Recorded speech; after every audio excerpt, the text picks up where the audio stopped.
फिलहाल कुछ दिन से पुरुष समाज बड़ा सदमा में आइल बा। काहे कि एगो कांड सुन लेले बा ड्रम वाला, मुस्कान और साहिल वाला। तो ऐसे सदमा में नहीं किया है कि काहे कि रउआ सब एगो कांड सुनते हैं जे हमने की औरत के ऊपर बहुत सारा कांड आते हैं। हाल ही में एगो बेंगलोर के सुननी है, तो खाली एगो ड्रम वाला कांड सुन के लोग ड्रम के नामे सुन के हदस जाता। हाल में हमार पप्पो डराइल रहन, कहले कि आकाश के बियाह में सब आई ड्राम ना आई, लेकिन हदसे के नहीं खे।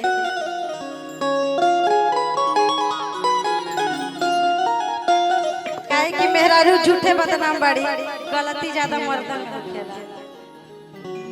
छाने छाने बदले, छाने छाने बदले तहरो मिजाज रजो, धोखेबाज रजो, धोखेबाज रजो।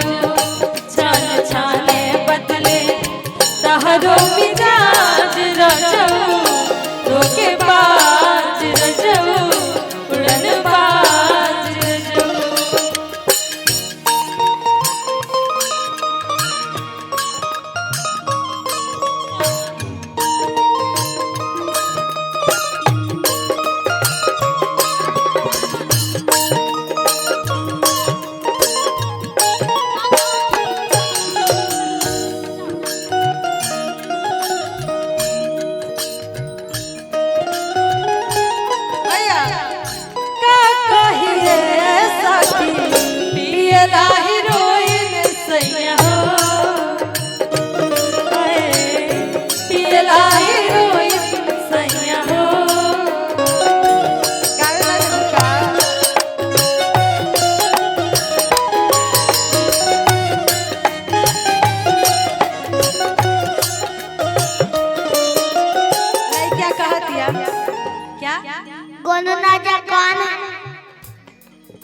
क्या पूछा?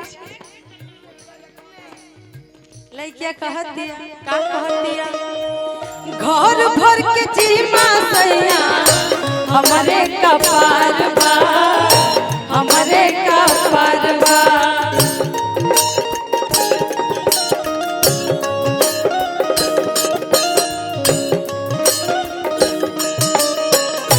देहिया में दर्द एले चढ़ल बुखार बा, चढ़ल बुखार बा।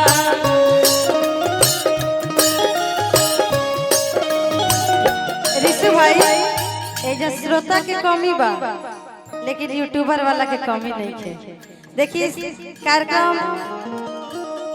के अंतिम क्षण चल रहा बा, लेकिन यूट्यूबर वाला भी तुरंत कुछ देर पहले अभी एक जन आइले हैं। लइकिया कहा किया इन्हें सुना, जौन सवाल पूछलू है जा होने जाके पूछा है ना। घर भर के जीमा सैया हमरे कपार बा, हमरे कपार बा।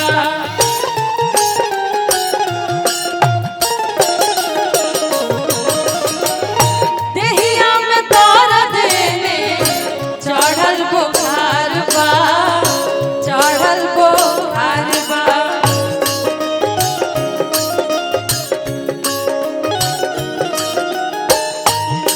बात बुझबना त, बात बुझबना त हो जाए नाराज रजो, धोखेबाज रजो, उड़नबाज रजो।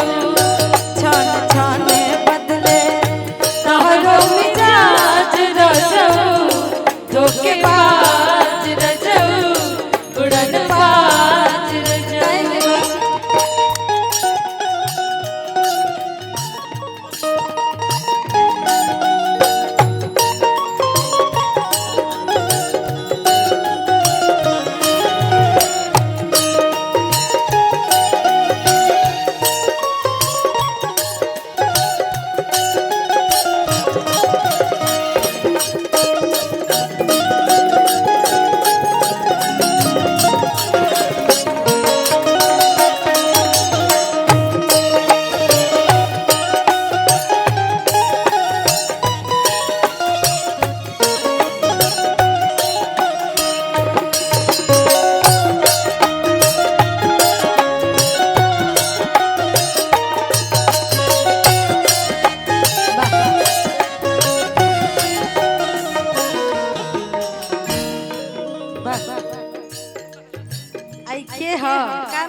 नहीं पता।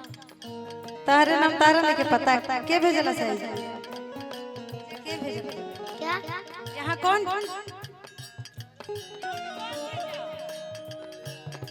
छान छाने बदले तहरो मिजाज राजो होके बाज रजो उड़न बाज रजो कहे के बाद तेरा दिल भी जाना बेकरार हो जाए तेरा दिल भी जाना बेकरार हो जाए रब करे तुझको भी प्यार हो जाए रब करे तुझको भी प्यार हो जाए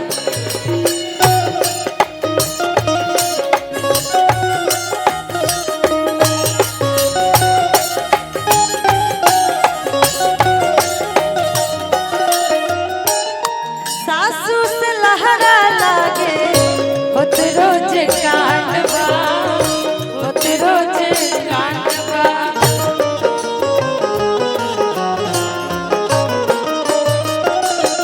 सासू से लहरा लागे होत रोज कांडवा होत रोज कांडवा छोटका देवारा के अलगे